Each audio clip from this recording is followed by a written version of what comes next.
Development काम रुक गए हैं, नए काम स्वीकृत नहीं किए जा रहे, नए काम की मंजूरी नहीं हो रही है।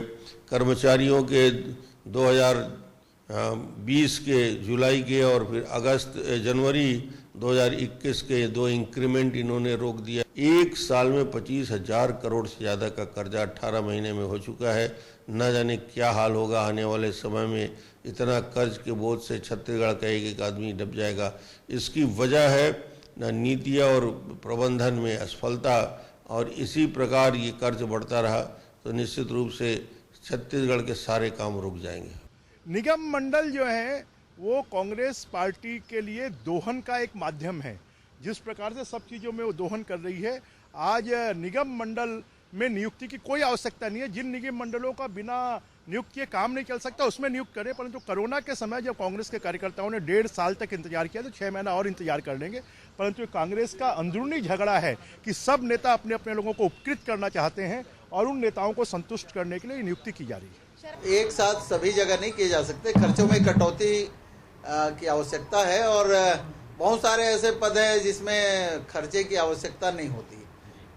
कभी जब बैठकें आयोजित होती है तो उसमें उनको आने जाने का मानदेय दिया जाता है और एक दिन का जो बैठक होती है उसका भत्ता दिया जाता है, तो ये बहुत कम राशि होती है। तो ऐसे जगहों में जो जनप्रतिनिधि होते हैं उनका सुझाव और मार्गदर्शन बहुत आवश्यक होता है। तो ऐसे जगहों में निश्चित रूप से नियुक्ति की प्रक्रिया की जाएगी, जिससे जिन लोगों ने सरकार बनाने में सहयोग किया है उन लोगों को भी सरकार की योजनाओं का लाभ मिले, इस दिशा में काम किया जा रहा है।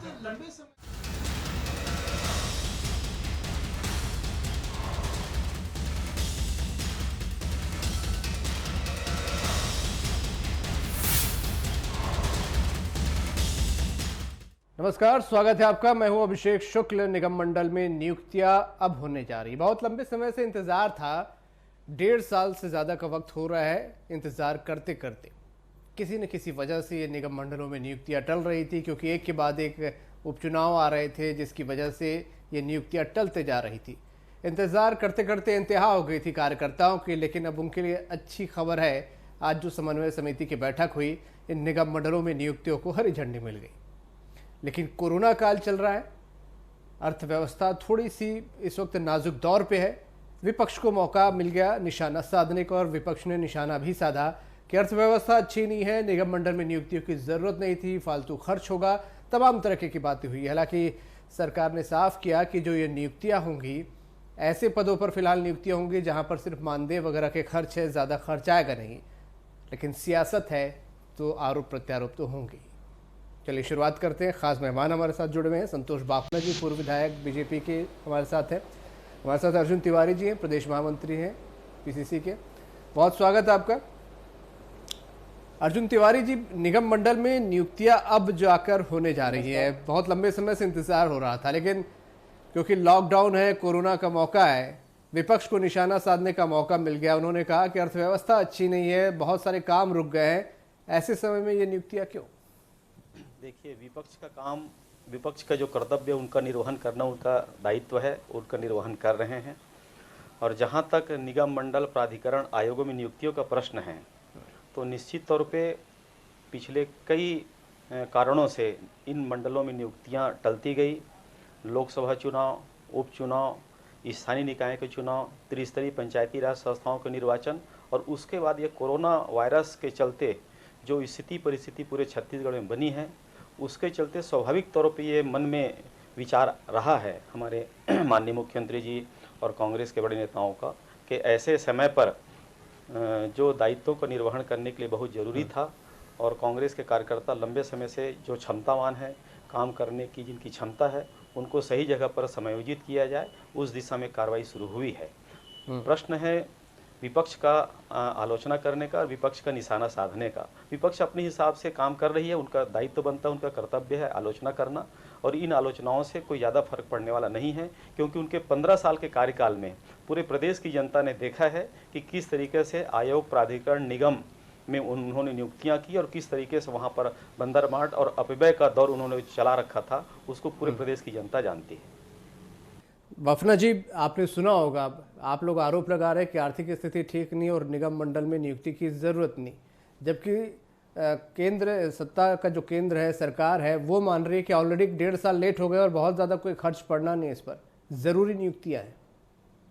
नहीं, जहाँ तक निगम मंडल में नियुक्ति का सवाल है, कोरोना एक वैश्विक महामारी अभी चल रही है। 6 महीने और भी यदि नियुक्ति नहीं होती तो कोई फर्क नहीं पड़ता, क्योंकि प्रदेश की जो हमारी कांग्रेस की सरकार है, इस सरकार की जो आर्थिक स्थिति है वो बहुत अच्छी नहीं है। यदि हम धान के बोनस की बात करें, धान की बोनस में 2500 रुपये में लेंगे बोले थे और 4 किस्तों में राजीव न्याय योजना के माध्यम से पैसा देने का काम ये कर रहे हैं।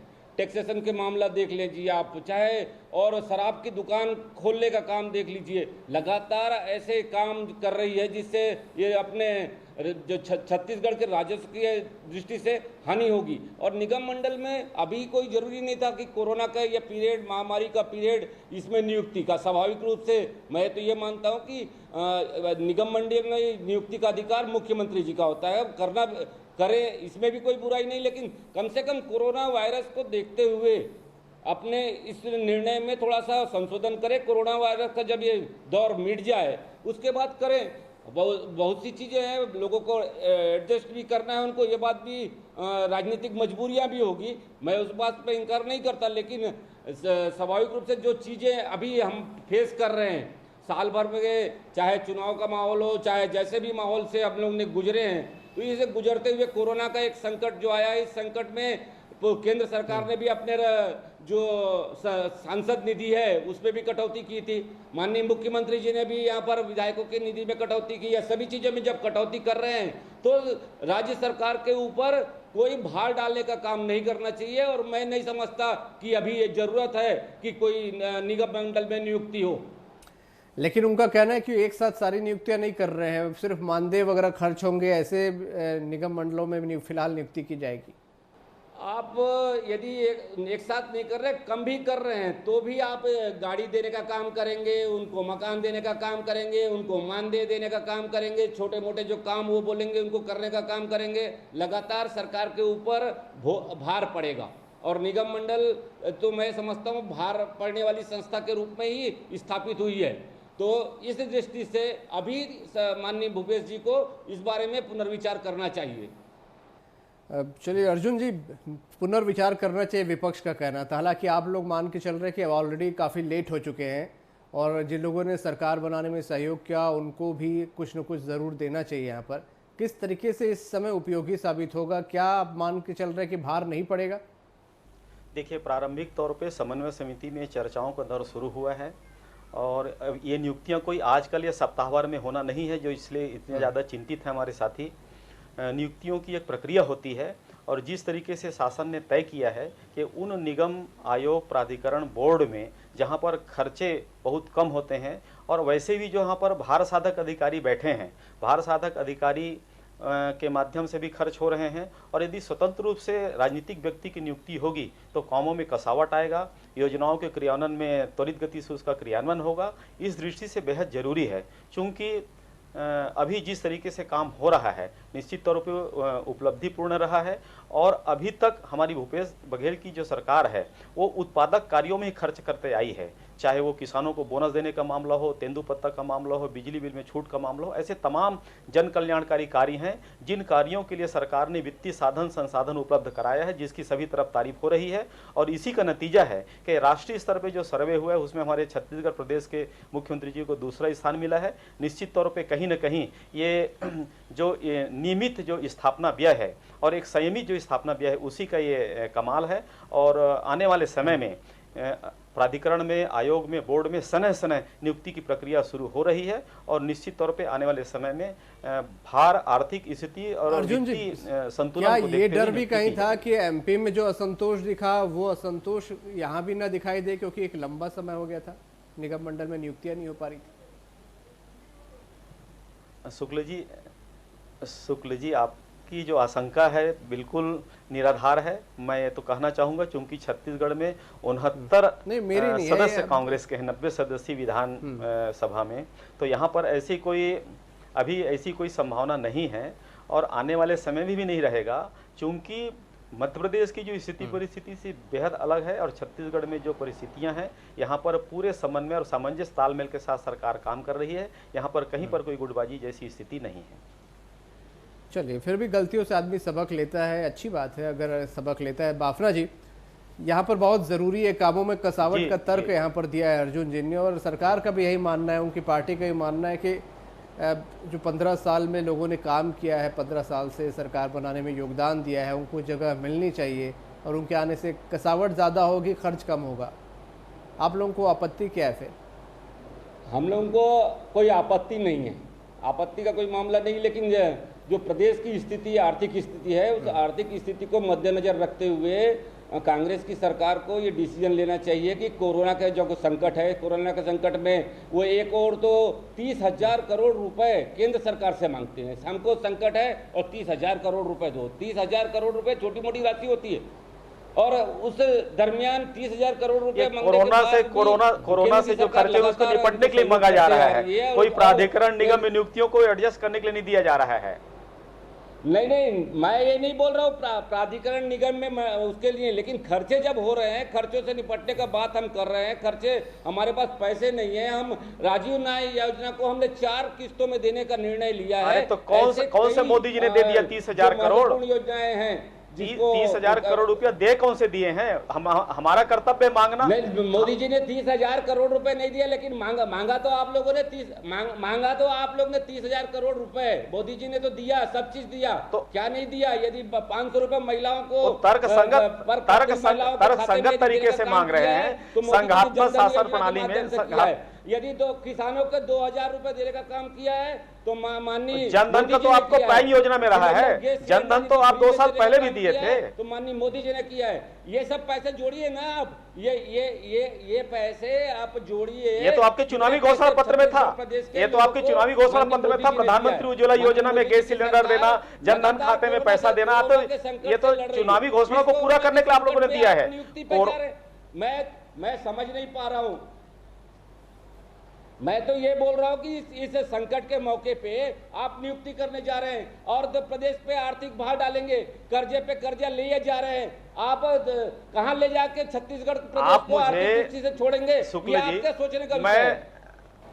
एक दर्जन आयोगों में आपके भारतीय जनता पार्टी लोग पहले से बैठे हुए हैं। अनुसूचित जाति आयोग, अनुसूचित जनजाति आयोग, बाल संरक्षण अधिकार आयोग, ऐसे आयोग हैं जिसमें पूर्व में नियुक्त भारतीय जनता पार्टी के नेतागण बैठे हुए हैं। उनके नियुक्ति से, उनके बैठने से कोई खर्चा नहीं बढ़ रहा है क्या? उस तरफ भी आप जरा सोचने की कोशिश करिए।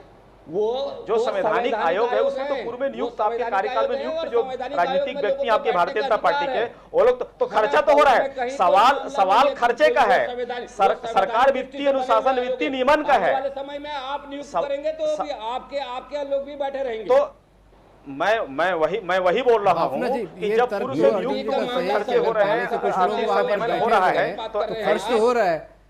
नए नियुक्ति से कुछ ज्यादा खर्च होगा ऐसा आपको लग रहा है क्या बाफना जी? नई नियुक्ति से ज्यादा खर्च होगा ऐसा लग रहा है आपको? जो लोग पहले ही बैठे उनको रिप्लेस करेंगे? नए नियुक्ति से खर्च बढ़ेगा साहब, 100% बढ़ेगा। नहीं बढ़ने का कोई सवाल नहीं। गाड़ी देना पड़ेगा, किसी का अध्यक्ष बनाओगे गाड़ी दो। क्यों बढ़ेगा? आज अनुसूचित जाति जनजाति आयोग में बैठे हैं आपके अधिकार। सब चीजों पे उसको सुविधाएं देनी। बाफना जी, आज गाड़ी नहीं है या ऑफिस नहीं है, क्या नहीं है? आज भी ये सारी चीजें अवेलेबल है। तो भी आर्थिक दृष्टि से भार पड़ने वाला है। और जितने लोग आप नियुक्त करोगे वो स्वाभाविक रूप से इस छत्तीसगढ़ के लिए भार के रूप में रहेंगे। तो हमारा तो यही निवेदन है आपसे कि पुनर्विचार करें। और बाफना जी, आपने जो कहा, मैं और बात करेंगे क्या तकलीफ हो जाएगा? जिससे बाफना जी, मैं ये समझना चाहता हूँ। बाफना जी, मैं ये समझना चाह रहा था आपसे, जरा आप पूर्व विधायक हैं, समझाएं थोड़ा सा कि मौजूदा जो लोग हैं जिनको गाड़ी, बंगला या ऑफिस मिला हुआ है, जो खर्च हो रहा है, नए नियुक्तियों से कैसे होगा? वही गाड़ी रहेगी, वही ऑफिस रहेगा? आपको क्या लग रहा है कि क्या नया ऐड होगा? थोड़ा समझाएं। नया ऐड होगा ना साहब, आप उनको अध्यक्ष को आप गाड़ी आपको देनी पड़ेगी। नया अध्यक्ष आता है, नई गाड़ी मांगेगा। अभी तो वो गाड़ी हो सकता है कि के पास हो या संचालक के पास हो। वो स्वाभाविक रूप से उसके बाद उसको बंगला आप दोगे उसको वेतन भत्ता आप दोगे अर्जुन जी, ये क्या आप कहाँ से लोग नहीं दोगे? नए जो लोग आएंगे क्या नई गाड़ी देंगे उनको? क्या हिसाब से आपको सुविधाएं देनी पड़ेगी? देखिए शुक्ल जी मैं आपके माध्यम से अर्जुन जी, से क्या बताना नया चाहूंगा। गाड़ी नया ऑफिस देंगे आप? प्रदेश के नए 10 लोग नगर आएंगे, निगमों में ये कांग्रेस के डिसाइड मेयर उनको निर्वाचित करना होकर है आए। कि क्या देना। आज वो पुरानी गाड़ी में चल रहे हैं। वित्तीय नियमन की दृष्टि से हमारे नवनिर्वाचित महापौर जो 10 नगर निगमों में जीत के आए हैं वो आपके जमाने में खरीदे गए गाड़ियों में ही चल रहे हैं। उसके लिए कोई नई गाड़ी नहीं खरीदी गई है। ऐसे ही आयोग, निगम, प्राधिकरण, बोर्ड में जो नियुक्तियां होगी पहले से उनके लिए जो प्रावधानित गाड़ियां हैं उन्हीं गाड़ियों में चलेंगे। कोई आते कोई नई गाड़ी की डिमांड नहीं करेंगे। ये आप लोगों के कार्यकाल 15 वर्षों में जो आप लोगों ने जो एक मनोवृत्ति, एक जो परंपरा बना रखा था, उसके चलते आपके आशंका है और आपकी आशंका निर्मूल है। ऐसा नहीं है कि कोई व्यक्ति यदि नियुक्त होकर आता है तो तुरंत ही तो नई गाड़ी का डिमांड करेगा, नए एस्टेब्लिशमेंट की मांग करेगा, नए बंगले की मांग करेगा। बंगला देना नहीं देना, गाड़ी देना नहीं देना, राज्य सरकार के प्राथमिकता में, राज्य सरकार का विशेषाधिकार है। यदि आर्थिक और वित्तीय नियमन की दृष्टि से हम नियुक्ति करना चाहेंगे कामों में कसावट लाने के लिए, तो उनको सीमित साधन संसाधन के सहारे ही काम करना पड़ेगा और हम काम करवाएंगे। केवल गाड़ी घोड़ा, भत्ता और बैठक और बंगले से कोई खर्चा नहीं होगा, वो तो हम देने वाले नहीं है। अभी ये हमारे आदरणीय भूपेश बघेल जी के सर्वोच्च प्राथमिकता में है कि आर्थिक नियमन और संयमित आर्थिक व्यय से प्रदेश को जितना ज्यादा से ज्यादा अच्छा रिजल्ट दे सकते हैं, वो रिजल्ट देने की दिशा में हम काम कर रहे हैं। अर्जुन जी, शायद उनको डर होगा, आशंका होगी। एक मानवीय स्वभाव होता है कि जब ऑफिस में जाता है तो पहले इंटीरियर चेंज करवाता है, कुर्सी चेंज करवाता है, और गाड़ी भी अगर पसंद नहीं आई तो गाड़ी का भी कुछ लुक चेंज करवा देता है।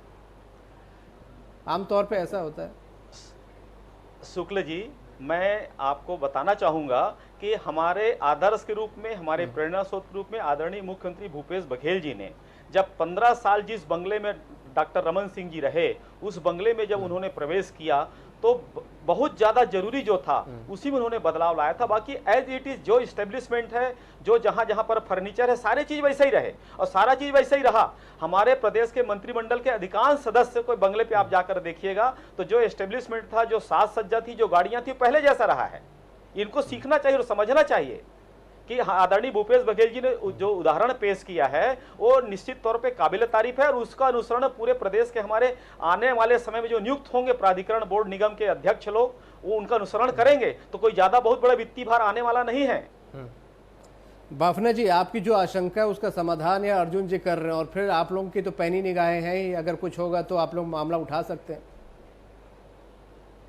नहीं, हमारे शुक्ला जी, हम लोग ने तो यही निवेदन कर रहे हैं कि इस नियुक्ति पे पुनर्विचार करना चाहिए। ये 6 महीने का पीरियड और ले लें। ये कोरोना का संकट, लॉकडाउन का संकट और आने वाले समय में सब चीज़ों का जो संकट आ रहा है, इस कोरोना से निपट लें। कोरोना एक तो वैश्विक महामारी है, उससे निपट लें, उसके बाद नियुक्ति करें ना। और माननीय मुख्यमंत्री जी को विशेष अधिकार होता है कि वो अपने पार्टी के कार्यकर्ताओं को उपकृत करें और उनको निगम मंडल बोर्ड में समायोजित करें। इसमें कहीं कोई दो मत है नहीं। लेकिन अभी का पीरियड, जबकि आपकी आर्थिक स्थिति के लिए लगातार केंद्र की ओर मुंह देखते हैं, केंद्र की ओर ताकते हैं, आर्थिक स्थिति के लिए आप कर्जा लेते हैं, सब चीजों को आप मतलब उससे जोड़ते हैं कि हमको केंद्र से मदद नहीं मिल रही है, तो इस समय इस टाइप के जो निर्णय है, इस निर्णय पे पुनर्विचार माननीय भूपेश जी को करना चाहिए। आपकी चिंता सबसे बड़ी ये है बाफना जी कि आर्थिक बोझ पड़ेगा, पर जैसा अर्जुन जी बता रहे हैं कि सब कुछ वही रहेगा, गाड़ियां नहीं बदली जाएंगी, ऑफिस वही रहेगा, कम से कम खर्च में काम चलाएंगे, तब भी आप लोग आशंकित हैं? आशंकित तो रहना ही पड़ेगा साहब। विपक्ष में है, हमको तो उनको देखने का काम है कि कैसे करते हैं। आने वाले समय में यदि वो ठीक से नहीं चलेंगे, नहीं करेंगे, बोर्ड, निगम, मंडल, यदि सरकार नहीं चलेगी ठीक से, तो स्वाभाविक रूप से भारतीय जनता पार्टी तो अभी वर्चुअल रैली के माध्यम से अपने कार्यकर्ताओं को एक्टिव करने का काम कर रही है। आने वाले समय में और तेजी से करेंगे और जनता के बीच हम जो जनता ये असंतोष 1.5 साल के दरमियान इस सरकार के प्रति आया है, उसको भुनाने का प्रयास करेंगे। और लगातार जो ये सरकार की असफलता है, यदि हम शराबबंदी आशंकित, अभी भी आशंकित है, हालांकि विपक्ष का काम आप जैसा बता रहे आशंकित है। बात इन्होंने किया, समय बहुत कम है। अर्जुन जी, आप अगर 10 सेकंड में थोड़ी शंका का समाधान कर दे, आश्वासन दे दें उनको कि ज्यादा खर्च नहीं करेंगे। इनकी शंका निराधार, निर्मूल है। मन में ये भय पैदा कर रखे हैं अपने आप में, और भारतीय जनता पार्टी विपक्ष में है, विपक्ष धर्म का निर्वहन कर रहे हैं। इसमें ऐसी कोई विलासितापूर्ण खर्चे, अनावश्यक खर्चे, ऐसे खर्चे जो वित्तीय अनुशासन को तोड़ता हो, ऐसे खर्चे करने की आवश्यकता नहीं है, ना ही हम करेंगे। तो इसलिए इन महानुभावों को इस सब दिशा में सोचने की आवश्यकता नहीं है। चलिए, इस समय की समाप्ति हो गई है। आप दोनों का बहुत शुक्रिया अदा करना चाहूँगा इस चर्चा में शामिल होने के लिए। तो निगम मंडल की बात हम कर रहे थे, जिसमें नियुक्तियों का रास्ता साफ हो गया है, क्योंकि कोरोना काल है इसलिए सियासत होना लाजमी है, वरना शायद किसी को ज़्यादा फर्क विपक्ष को नहीं पड़ता है इस पर। हालांकि 1.5 साल इंतज़ार करते करते वो कार्यकर्ता भी शायद थक गए होंगे कि अब 1.5 से 2 साल की ओर ये चीज़ें चल पड़ी हैं। कोरोना काल है, न जाने कब ख़त्म होगा, इसलिए सरकार भी चाह रही है, पार्टी भी चाह रही है कि ऐसे वफादार कार्यकर्ताओं की नियुक्तियां कर दी जाए। कम से कम खर्च में ही सही उनको एक धीरे धीरे नियुक्ति करती जाए, ताकि जो एक आशंका रहती है, एक भय होता है, डर होता है या नाराज़गी होती है, वो भी दूर रहे। और जैसा कि तर्क दिया जा रहा है कि काम में चुस्ती भी आएगी, वो भी चुस्ती आए। हालांकि आने वाला वक्त बताएगा काम कितना चुस्त होता है, कितना कम खर्च में ये सारी नियुक्तियाँ हो जाती हैं। आज का मुद्दा में इतने। नमस्कार।